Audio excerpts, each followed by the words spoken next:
হরে কৃষ্ণ। প্রিয় দর্শক, শ্রীমদ্ ভাগবত মহাপুরাণটি সম্পূর্ণ সহজ বাংলায় জানার জন্য চ্যানেলটি সাবস্ক্রাইব করে সঙ্গে থাকুন এবং ভিডিওগুলি প্রথম থেকে দেখুন, সম্পূর্ণ দেখুন এবং ভালো লাগলে অবশ্যই লাইক করবেন ও শেয়ার করবেন।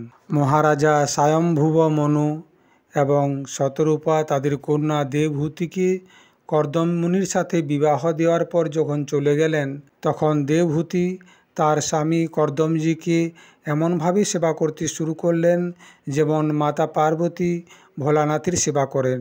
দেবহূতি তার কাম বাসনা, দম্ভ, দেশ, লোভ, পাপ ইত্যাদি ত্যাগ করে বড় সাবধানের সাথে যত্ন সহকারে স্বামীর সেবা করতে শুরু করলেন এবং তৎপর হয়ে বিশ্বাস, পবিত্রতা, গৌরব, সংযম, শুশ্রূষা, প্রেম এবং মধুর ভাষণাদি গুণের দ্বারা পরম তেজস্বী পতিদেবকে সন্তুষ্ট করলেন। দেবহূতি বুঝতে পেরে গিয়েছিলেন যে আমার পতিদেব স্বর্গের দেবতাদের চেয়েও বড়, তাই তিনি সমস্ত বড় আশা ছেড়ে দিয়ে পতিদেবের সেবার মধ্যেই লেগে রইলেন। আর এসব দেখার পর কর্দমজি মনে মনে খুব খুশি হলেন এবং তিনি একদিন বললেন, মনুনন্দিনী, তুমি আমায় বড় আদর দিয়েছ, আমি তোমার উত্তম সেবায় এবং পরম ভক্তিতে সন্তুষ্ট হয়েছি। সমস্ত দেহধারীদের নিজের শরীর অনেক প্রিয় এবং আদরের বস্তু হয়, কিন্তু তুমি আমার সেবায় নিজের শরীরের উপর যত্ন করনি। অতএব নিজের ধর্ম পালন করতে গিয়ে আমার তপ, সমাধি, উপাসনা এবং যোগের দ্বারা যে ভয়হীন এবং শোকহীন ভগবত প্রসাদ স্বরূপ বিভূতি প্রাপ্ত হয়েছে, আমার সেই সেবার প্রভাবের দ্বারা তোমারও এখন অধিকার হয়ে গিয়েছে। আমি তোমাকে দিব্য দৃষ্টি প্রদান করছি, তুমি সেই দিব্য দৃষ্টির দ্বারা সেটিকে দেখো।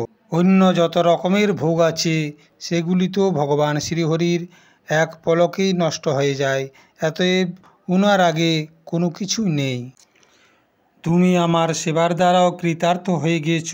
নিজের পতিব্রত ধর্মের পালন করার জন্য তুমি দিব্যভোগের অধিকারী হয়েছ এবং তুমি এটিকে ভোগ করতে পারো। এসব শোনার পর দেবহূতি খুব খুশি হলেন এবং তিনি খুশি মনে স্বামীকে বললেন, স্বামী, আমি জানি যোগশক্তি এবং ত্রিগুণাত্মিক মায়ার অধিকার কখনো বিফল হয় না, এসবের ফলে ঐশ্বর্য প্রাপ্ত হয়। কিন্তু প্রভু, বিবাহের সময় আপনি যে প্রতিজ্ঞা করেছিলেন যে গর্ভাধান হওয়া পর্যন্তই আপনি গৃহস্থ ধর্ম পালন করবেন এবং সুখ উপভোগ করবেন, সেটাই এখন পূর্ণ হওয়া উচিত। কেননা শ্রেষ্ঠ পতির দ্বারা সন্তান প্রাপ্ত করা পতিব্রতা স্ত্রীর পক্ষে মহান লাভদায়ক। আমাদের দুজনের সমাগমের জন্য শাস্ত্র অনুযায়ী যাহা কর্তব্য আপনি সেটাই উপদেশ করুন এবং সুস্বাস্থ্যকর ভোজনের ব্যবস্থা করুন, যাহার দ্বারা আমার এই দুর্বল শরীর আপনার সাথে মিলনের জন্য উপযুক্ত হয়ে ওঠে। এবং এই কাজের জন্য একটা উপযুক্ত ভবন তৈরি করার ব্যবস্থা করুন।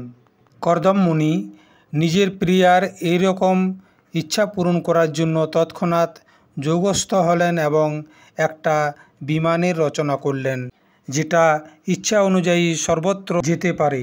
এই বিমানটি সমস্ত প্রকারের ইচ্ছিত ভোগ সুখ প্রদানকারী, অত্যন্ত সুন্দর এবং সমস্ত প্রকারের রত্নযুক্ত, সমস্ত সম্পত্তির উত্তরোত্তর বৃদ্ধি সম্পন্ন এবং মণিময় স্তম্ভ দ্বারা সুশোভিত ছিল। এই বিমানটি সমস্ত ঋতুতে সুখদায়ক ছিল এবং তার মধ্যে যেখানে সেখানে সমস্ত প্রকারের দিব্য সামগ্রী রাখা ছিল, তথা বিভিন্ন চিত্র বিচিত্র রেশমি ঝান্ডা এবং পতাকার দ্বারা সাজানো ছিল। বিভিন্ন ধরনের রং বিরঙ্গের ফুলের মালার দ্বারা সাজানো ছিল, যার মধ্যে ভ্রমরগুলি গুনগুন করছিল। এবং ওই বিমানটিতে শোয়ার জন্য সুন্দর পালঙ্ক, হাওয়া করার পাখা এবং বসার আসন ছিল বিচিত্র ধরনের। সেই বিমানটির উঁচু শিখরে ছিল একটা সোনার কলসি। সব মিলিয়ে সর্বাঙ্গীন সুন্দর ছিল বিমানটির রচনা।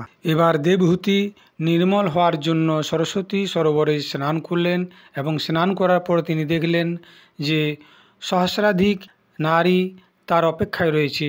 তখন কর্দমজি বললেন, এরা তোমার দাসী, তুমি এদেরকে আদেশ করো তোমার সেবা করবে। তখন আদেশ পাওয়া মাত্রই ওই দাসীগণ দেবভূতির সেবা করলেন। দেবভূতিকে বিভিন্ন ফুলের মালা এবং বিভিন্ন ধরনের অলঙ্কার দিয়ে সুসজ্জিত করলেন। তারপর উভয়েই ওই বিমানটিতে চড়ে আকাশপথে রওনা দিলেন। ওই বিমানটিতে চড়ে অনেক দিন পর্যন্ত তারা মেরু পর্বতের বিভিন্ন ঘাটিগুলি ভ্রমণ করলেন, লোকপালের বিভিন্ন ভ্রমণ জায়গাগুলি ভ্রমণ করলেন।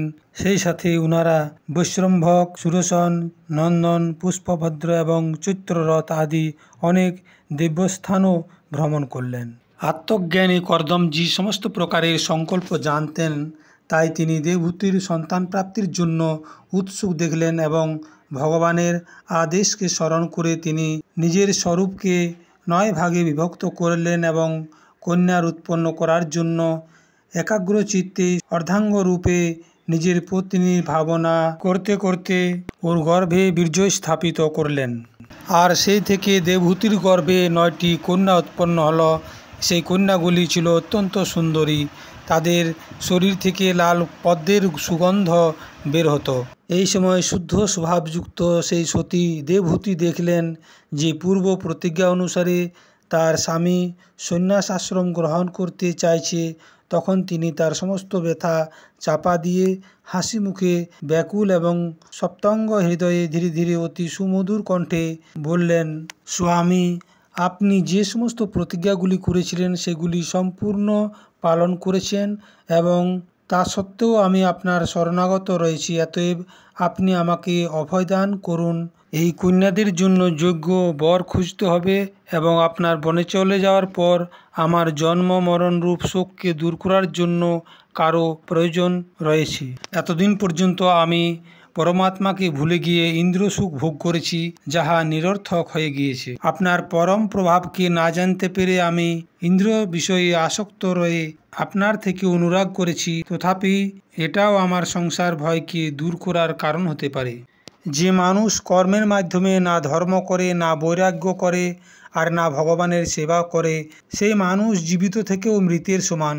অবশ্যই আমি ভগবানের মায়ার দ্বারা ঠকে গিয়েছি, যাহা আপনার মতো মুক্তিদাতার স্বামীক পেয়ে আমি সংসার বন্ধন থেকে মুক্তি পাবার ইচ্ছা করি নাই। শ্রীমদ্ ভাগবত মহাপুরাণের 3য় স্কন্ধের 23তম অধ্যায়টি এখানেই সমাপ্তি।